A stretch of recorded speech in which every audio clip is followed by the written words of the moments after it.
दर्शकों, इस वक्त हमारे समक्ष है Shreyas Patil multi speciality hospital and nursing home के डायरेक्टर डॉक्टर हेमंत पाटिल, जो कि आप एक जनरल फिजिशियन एंड सर्जन हो। नमस्कार सर, हमारे चैनल में आपका स्वागत है। नमस्कार सर, हम आपसे ये जानना चाहेंगे कि आए दिन देखा जा रहा है कि अभी जैसा समर वेकेशन चल रहा है एक प्रकार से, तो काफी गैस्ट्रो के पेशेंट्स बढ़ रहे हैं। तो आप बताइए, जो आंतों में सूजन हो जाती है, हेपेटाइटिस बी और वायरस के प्रॉब्लम आते हैं, तो आप ये बताइए कि ये किस तरह से प्रमाण बढ़ रहा है और किस तरह के पेशेंट्स अपने क्लिनिक में विजिट कर रहे हैं, उस बारे में बताइए। देखिए, स्पेशली समर और रेनी सीजन में गैस्ट्रो के पेशेंट बहुत बढ़ते हैं, बहुत स्पीडली बढ़ते हैं। उसका मेन रीज़न है कि खान पान का सबसे बड़ा मेन रीज़न है। ये जो गैस्ट्राइटिस, गैस्ट्रोएंटेराइटिस जो डिसीज़ है, वो मेनली वाटर बॉर्न डिसीज़ है, पानी की वजह से फैलने वाला डिसीज़ है। तो उसमें मैं एक बात कहना चाहूँगा कि जो पेशेंट्स हमारे पास आते हैं, उनमें मेन शिकायत जो होती है कि उनको डायरिया होता है, एब्डोमिनल क्रैम्प्स होते हैं, बहुत सारे लोगों को सीवियर डिहाइड्रेशन होता है। तो ये सब चीज़ें जो है वो only because of water, contaminated water पीने की वजह से होता है। तो कंटेमिनेटेड वाटर कैसा भी हो सकता है, जैसे किसी के यहाँ पे जैसे नल का पानी लोग पीते हैं, तो नल का पाइपलाइन लीकेज की वजह से वहाँ पे वाटर कंटेमिनेशन होता है। बाद में फूड, जो स्ट्रीट फूड लोग खाते हैं, जो जंक फूड खाते हैं, जिसमें बैक्टीरियल कंटेमिनेशन होता है, उसकी वजह से लोगों को जैसे आंतड़ियों के ऊपर सूजन होती है और उसको अपन गैस्ट्रोएंटेराइटिस बोलते हैं। सर, ये भी देखा गया कि आमतौर पे जो एक्यूट और जो क्रोनिक जो रहता है, जो डिजीज जो पसरता है, तो ये वायरस की वजह से ही होता है। तो इसमें भी श्रेणी किया गया है और ये ABC है। हाँ, मोस्टली जो डिसीज होता है गैस्ट्रोएंटेराइटिस, वो एक्चुअली मेनली वायरस जो होता है, वायरस की वजह से भी होता है, बैक्टीरियल इन्फेक्शन की वजह से भी होता है। और वो पानी में जो कीटाणु, वायरस और जो बैक्टीरिया की पाए जाते हैं, जो कि पेशेंट बिना सोचे बिना समझे कुछ भी स्ट्रीट फूड खाने की वजह से होता है, कुछ बासी खाना खाने से होता है। तो ये सब चीज़ें वायरल और बैक्टीरियल दोनों की वजह से होता है। एक्यूट फेज में जैसे एक्यूट ऑनसेट होता है पेशेंट को, जैसे कि 2 या 3 दिन के अंतराल में जिन्होंने कुछ बाहरी खाना खाया या फिर कुछ पानी पिया, उसकी वजह से वो डायरिया होता है, जिसको अपन एक्यूट डायरिया बोलते हैं। क्रोनिक में होता है कि जैसे महीनों 2 महीने से उसको रिपीटेडली होते रहता है, उसको अपन क्रोनिक इन्फेक्शन बोलते हैं। ये जो हेपेटाइटिस जो होता है, हेपेटाइटिस बी तो नहीं होता वायरस की वजह से, जो पानी की वजह से हेपेटाइटिस बी नहीं होता, ए और ई हो सकता है हेपेटाइटिस, तो वो भी वायरस की वजह से होता है।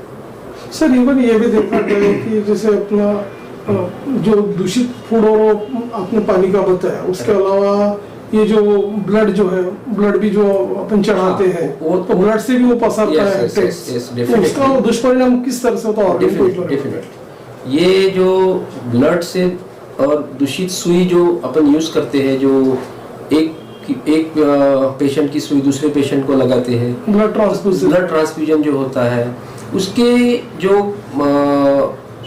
हेपेटाइटिस बी की जो संक्रमण उससे होता है। हेपेटाइटिस बी एक वायरस है और वो वायरस लिवर के ऊपर अफेक्ट करता है।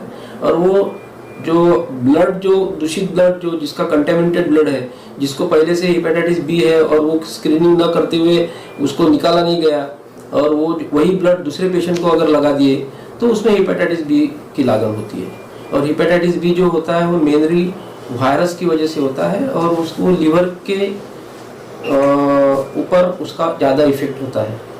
सर, सादे सिंपल शब्दों में ये कहा गया है कि मतलब एक तरह से जो सिरोसिस की जो प्रॉब्लम आती है, लिवर सिरोसिस की प्रॉब्लम आती है, तो ये जो इनिशियल स्टेज में जो आते हैं, प्राइमरी स्टेज में, तो उसके एक्चुअली लक्षण क्या होते हैं, इस कैसे सिम्टम्स पहचान सकते हैं? सिरोसिस 2 चीज़ों से होता है। एक तो सबसे पहले अल्कोहलिक लिवर डिसीज की वजह से होता है। बहुत सारे पेशेंट्स को अल्कोहलिक लिवर डिसीज की वजह से, मैक्सिमम लोगों को सिरोसिस का प्रॉब्लम होता है। और मैक्सिमम जो उससे जो लक्षण होते हैं, जो पेशेंट को भूख कम लगना, डाइजेशन अच्छे से नहीं होना, जॉन्डिस होना, पेट के ऊपर जो सूजन आना, पेट में पानी भरना, ये सब चीज़ें लिवर सिरोसिस के मेन लक्षण होते हैं। बिना अल्कोहल के भी होते हैं, जिसको नॉन अल्कोहलिक लिवर डिसीज बोलते हैं, उसकी वजह से भी सिरोसिस होता है, उसमें भी सेम लक्षण होते हैं।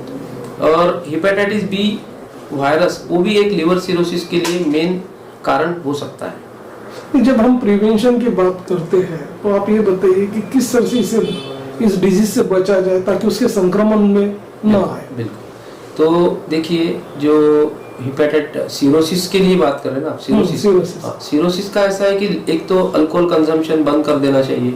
Alcohol very dangerous for liver disease जो मेनली अपने लोगों में होता है, अपने इंडिया में बहुत सारे लोगों में है, उसका मेन रीज़न है अल्कोहल। सेकंड थिंग, अल्कोहल बंद कर देना चाहिए, अल्कोहल नहीं पीना चाहिए। बाद में जो जिनको फैटी लिवर रहता है, फैटी लिवर भी एक प्रकार का लिवर सिरोसिस का फर्स्ट स्टेज है। फैटी लिवर के भी स्टेजेस होते हैं, first stage, second stage, third stage. Liver fibrosis होता है, तो उसमें सबसे पहले प्रिवेंशन के लिए तो अपना डायबिटीज़, अपना खान पान, अपना एक्सरसाइज, ये सब चीज़ों के ऊपर ध्यान देना चाहिए। और अपना जो चेकअप है, चेकअप करना चाहिए गैस्ट्रोएंटरोलॉजिस्ट के पास। लिवर आजकल फाइब्रोसिस स्कैन भी होता है लिवर का, ताकि अपन पहले से पता कर सकते हैं कि लिवर में कोई प्रॉब्लम है या नहीं है, और उसकी वजह से अपन पहले से लिवर को अच्छे से अपन मेंटेन रख सकते हैं। तो ये सब चीज़ें उसमें आती है। सर, जब कोविड पेंडेमिक पीक पर था उस समय देखा कि काफ़ी लोगों को स्टेरॉइड इंटेक लेना पड़ा, स्टेरॉइड लेना पड़ा। तो आज भी देखा गया कि जो लोगों ने स्टेरॉइड लिए हुए हैं और जिनको बैक्टीरियल इन्फेक्शन है उनको भी हेपेटाइटिस के प्रॉब्लम जनरेट हो रहे हैं, तो उस पर आप क्या कहोगे? स्टेरॉइड से इतना ज़्यादा हेपेटाइटिस का प्रमाण नहीं है। जो कि स्टेरॉइड कोविड में लिए गए, वो स्टेरॉइड की बहुत ज़्यादा ज़रूरत थी, उसकी वजह से लोगों की ज़िंदगी बचाई गई है। स्टेरॉइड की वजह से लोगों ने बहुत सारे लोगों ने कोविड के ऊपर मात की है। लिवर के लिए स्टेरॉइड का इतना ज़्यादा इफेक्ट कोविड में नहीं हुआ है। लिवर के ऊपर स्टेरॉइड की वजह से लिवर खराब हुआ है, ऐसा बहुत कम देखने को मिला है।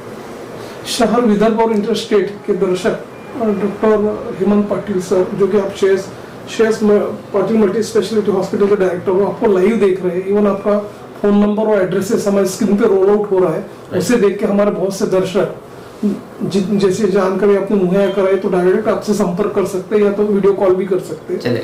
तो डॉक्टर हेमंत पाटिल सर, चलते चलते हमारे दर्शकों को आप ये बताइए कि यदि किसी प्रकार के डिजीज, जैसे कि अभी अपन जिक्र कर रहे थे गैस्ट्रो का, तो उससे ग्रस्त है या वो एडवांस स्टेज में आ जाता है पेशेंट, तो ऐसे समय यदि वो आपके यहाँ पे आता है ट्रीटमेंट के लिए या इनिशियल स्टेज पे भी आता है, तो आप बताइए किस तरह से यहाँ हॉस्पिटल में फैसिलिटी है या आर्ट ऑफ फैसिलिटीज अवेलेबल है, लाइन ऑफ ट्रीटमेंट क्या है, उस बारे में बताइए।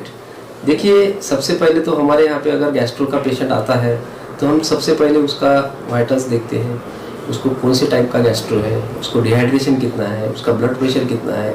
अगर सिंपल ओपीडी में पेशेंट आता है तो हम उसको ज़्यादा से ज़्यादा पानी पीने की सलाह देते हैं। ओरल रिहाइड्रेशन सॉल्यूशन रहता है, ORS लिक्विड, वो देते हैं। अगर ग्रेड 1 ग्रेड 2 डिहाइड्रेशन होता है जिसमें बहुत ज़्यादा पानी की कमतरता महसूस होती है, हमको लगता है कि पेशेंट बहुत ज़्यादा डिहाइड्रेशन में है, उसकी किडनी के फंक्शन ख़राब हो रही है, किडनी काम नहीं कर रही है डिहाइड्रेशन की वजह से, तो उस पेशेंट को हम एडमिट करके उसका इलाज करते हैं और ज़्यादा से ज़्यादा फ्लूइड देते हैं, IV फ्लूइड्स देते हैं, इंजेक्टेबल्स देते हैं, इवन उसको ओरल लिक्विड डाइट पे देते हैं। तो ऐसे करके हम उसका पूरा उपचार यहाँ पे हमारे हॉस्पिटल में अच्छे से करते हैं।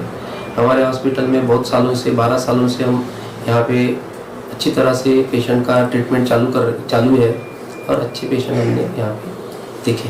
पाटिल सर, युवाओं के आप एक मैसेज ये दीजिए। तो काफी युवा अपन देख रहे हैं सेडेंटरी लाइफस्टाइल रहती है, लैक ऑफ एक्सरसाइज रहती है, वाटर इनटेक काफी कम रहता है वो लोगों का। तो आप बताइए, ऐसे युवा जिनकी जीवन शैली अयोग्य जीवन शैली जी रहे हैं, ऐसे युवाओं को आप एक क्या मैसेज देना चाहोगे कि किस तरह फिट एंड फाइन रहे? युवाओं को तो मैं सबसे पहले ये बोलूँगा कि आपका सोने का टाइम और उठने का टाइम आप फिक्स करिए। लेट नाइट सोना और सुबह लेट उठना ये बहुत अपनी सेहत के लिए हानिकारक है। साथ में हम युवाओं को ये बोलेंगे कि ज़्यादा से ज़्यादा फोकस अपने एक्सरसाइज पे करें, ताकि एक्सरसाइज की वजह से वो अपना फिटनेस रख सके।